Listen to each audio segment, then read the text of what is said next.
Hello students, good morning to all. Myself Devaraja Shubha, Assistant Professor, Department of Civil Engineering, Punchesli College of Engineering. My subject code is C8702 Railways, Airport, Docks and Harbour Engineering. Today in this class I am going to discuss about basic and actual runway length which comes under Unit 4 Airport Design.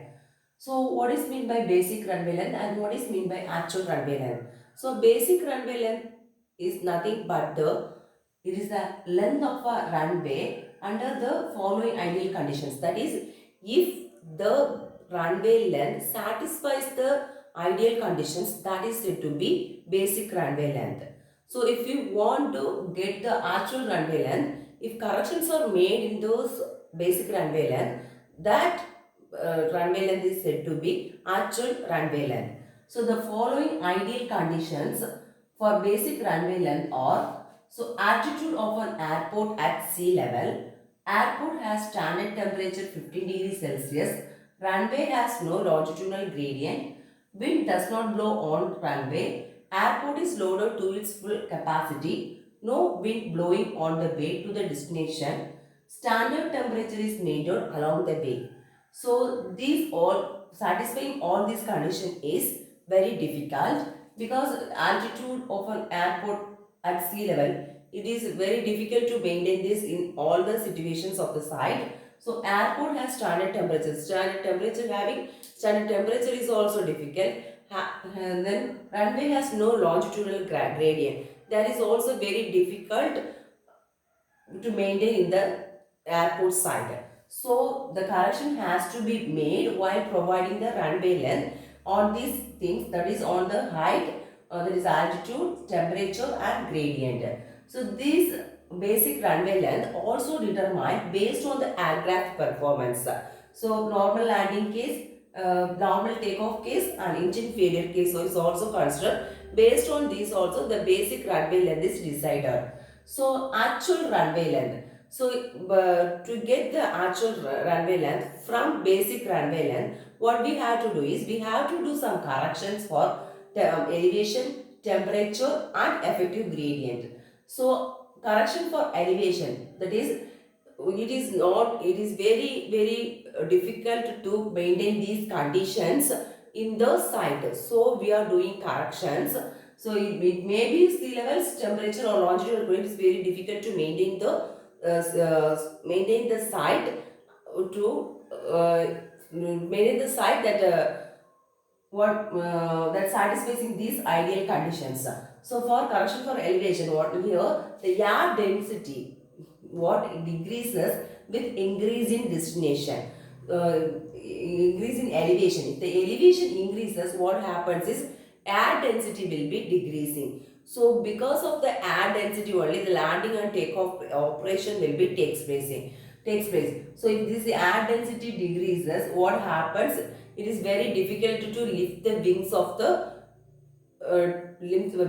the aircraft during takeoff operation. So it also needs very long runway length. So what we have to do is we have to increase the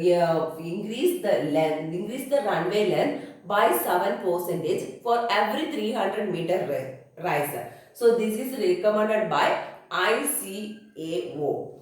That is the correction for temperature. So reference temperature, that is the airport reference temperature, is defined as the sum of average daily temperature in the hottest month of the year and the temperature, that is monthly average temperature, monthly average maximum daily temperature. This is the reference temperature is the difference between, that is a summation of average daily temperature in the hottest month of the year and the maximum daily temperature in the hottest month of the year. So the reference temperature is equal to Ta plus Tm minus Ta by 3. This is the formula to calculate the reference temperature. So T is nothing but the average daily temperature. Tm is the maximum daily temperature. So with the help of these two data, we can calculate the reference temperature.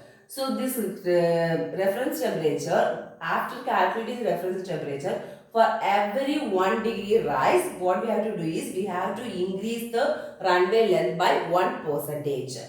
This temperature gradient of standard atmospheric peer from mean sea level to an altitude at 15 degrees Celsius is 0.0065 degrees Celsius per meter.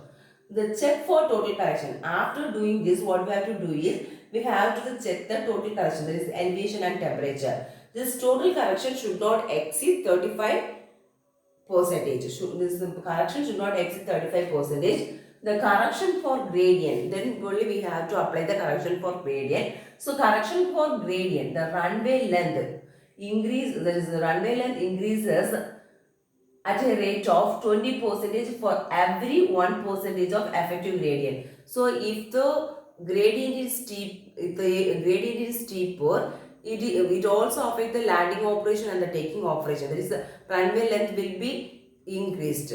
So this runway length increases at a rate of 20%. For every 1% effective gradient, we have to increase the runway length. So if it is steeper, the runway length will be increased. So that's for every 1% effective gradient, we have to increase the runway length at a rate of 20%.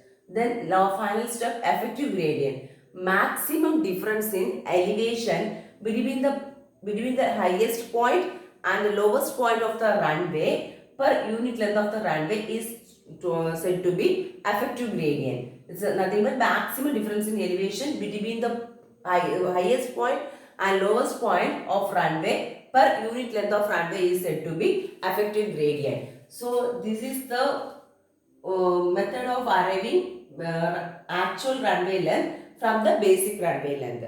So this is all about basic and actual runway length. Thank you.